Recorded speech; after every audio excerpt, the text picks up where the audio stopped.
లంకలో ప్రవేశించాడు. మొత్తం వెతికాడు.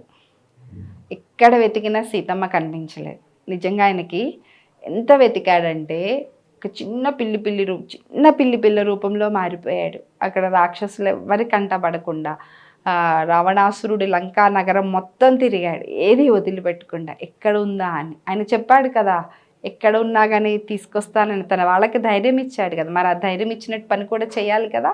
అందుకోసం మొత్తం వెతికాడు. ఎక్కడ వెతికినా ఎక్కడ చూసినా సీతమ్మ కనిపించలేదు. ఆయనకేది నిరాశ వచ్చేసింది. ఒక్కసారిగా నిరాశ ఆవరించి కూర్చుని, నేను ఇప్పుడు సీతమ్మ జాడ చెప్పకుండా కనుక్కోకుండా వెళ్తే రాముడికి నేనేం సమాధానం చెప్పాలి, ముందు నేను సుగ్రీవుడికి ఏం చెప్పాలి, అసలు నాకు సీతమ్మ కనిపించలేదు అన్న ఈ మాట చెప్తే రాముడు ఉంటాడా, ప్రాణాలతో ఉండగలడా? రాముడు లేకపోతే లక్ష్మణుడు ఉంటారా? రామలక్ష్మణులు ఇద్దరూ లేరన్న విషయం తెలిస్తే అక్కడ అయోధ్యలో ఉన్నటువంటి కౌసల్య, భరతుడు, సుమిత్ర వీళ్ళందరి పరిస్థితి ఏంటి? అమ్మో, నేను ఒక్కడి వెళ్ళి ఈ విషయం గనక సీతమ్మ ఆచూకీ దొరకలేదు, ఎక్కడుందో కనిపించలేదని చెప్తే ఎంత ప్రాణ నష్టం జరుగుతుంది. దానికోసం నేను అంత దూరం వెళ్ళి ఈ విషయం చెప్పాలా? లేదు, నేను ఇక్కడే ఉండిపోతాను అనుకున్నాను.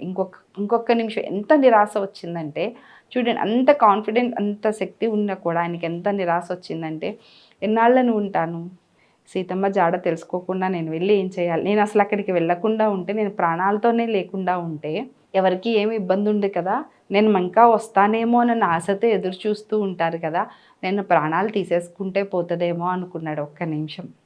వెంటనే ఆయనకు అనిపించింది, ఏంటి నేనేం ఆలోచిస్తున్నాను, అసలు నేను ఆలోచించవలసిన విధానం ఇదేనా, నాకు ఒక పని అప్పచెప్పినప్పుడు ఆ పనిని నేను సాధించాలి, కానీ నా వానర వీరులందరికీ అంత ధైర్యం చెప్పి వచ్చి ఇక్కడికి వచ్చి నేను నిరాశ పడిపోతున్నాను, నిస్పృహలో ఉన్నాను, ఇంకొకసారి చూడొచ్చు కదా, అయినా చచ్చి నేనేం సాధించాలి, నా ప్రాణాలు తీసుకుని నేనేం సాధించాలి, బతికి ఉంటే ఇవాళ కాకపోతే రేపైనా సీతమ్మ జాడ తెలుసుకోగలుగుతాను కదా, ఇంత నిర్వేదం ఎందుకు వచ్చింది నాకు, అసలు ఇంత నిరాశ ఎందుకు వచ్చింది నాకు, ఎంత తప్పుగా ఆలోచించాను, లేదు నేను ఎటువంటి ప్రాణాలు తీసుకునేటువంటి పని చేయను. భగవంతుడు మనకి ప్రాణం పోసి మనకు జీవితాన్ని ఇచ్చాడంటే మనం ఏదో సాధించాలనే కదా, మనకంటూ ఏదో ఒక లక్ష్యం పెట్టే ఉంటాడు కదా, అది సాధించకుండా నా ప్రాణాలను నేను ఎందుకు తీసుకోవాలి, అసలు బలవంతంగా ప్రాణాలు తీసుకోవడం అనేటువంటి కార్యం అంత మంచిది కాదు, ఏదంత పాపంతో కూడుకున్నదో,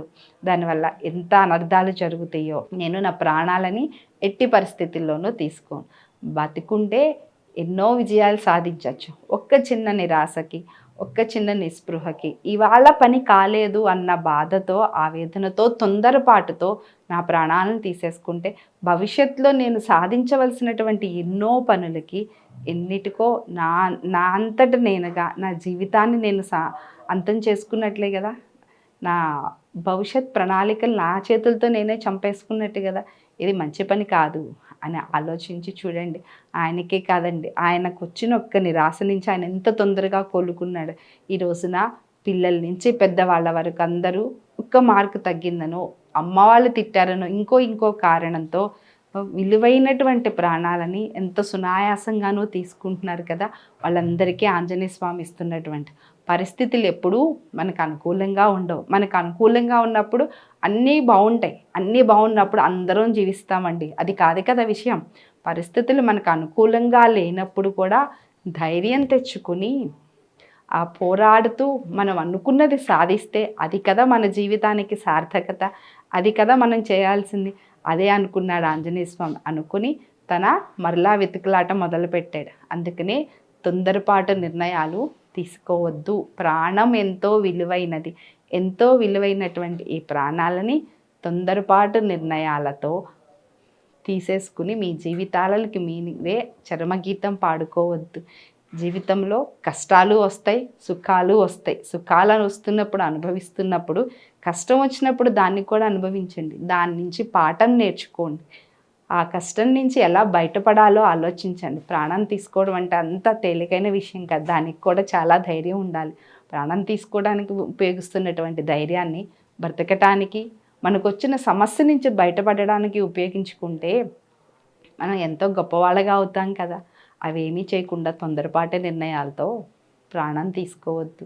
ఇదే చెప్తున్నాడు హనుమ. ఆయన కూడా ఒక్క నిమిషం ఆలోచన వచ్చినా వెంటనే దాని నుంచి ఆయనే తేరుకుని మరలా సీతాన్వేషణకి బయలుదేరాడు. అప్పుడు ఆయనకి అశోకవనం కనిపించింది. అరే, నేను ఇంతకుముందు ఈ అశోకవనాన్ని చూడలేదు, ఇప్పుడు చూశాను. అమ్మో, నేను తొందరపాటుతో ఒక్క పని చేసుంటే, నా ప్రాణాలు తీసుకుని ఉంటే ఎంత అనర్థం జరిగేది. నా రాజుకిచ్చిన మాట నిలబడేది కాదు, నా వానర వీరులకి నేను చేస్తానన్న పని అయ్యేది కాదు, ఎంత అనర్థం జరిగేదే కదా. అందుకే తొందరపాటు నిర్ణయాలు తీసుకోవద్దు, ప్రాణం చాలా విలువైంది, నిర్వేదానికి, నిరాశ్రయ, నిస్పృహకి జీవితంలో స్థానం ఇవ్వవద్దు అని హనుమ మనకి నేర్పిస్తున్నాడు. సో సీతమ్మతో ఎలా మాట్లాడాడో మరో భాగంలో తెలుసుకుందాం. నమస్కారం. Please subscribe to the channel and download the Politicos app from the links in the description.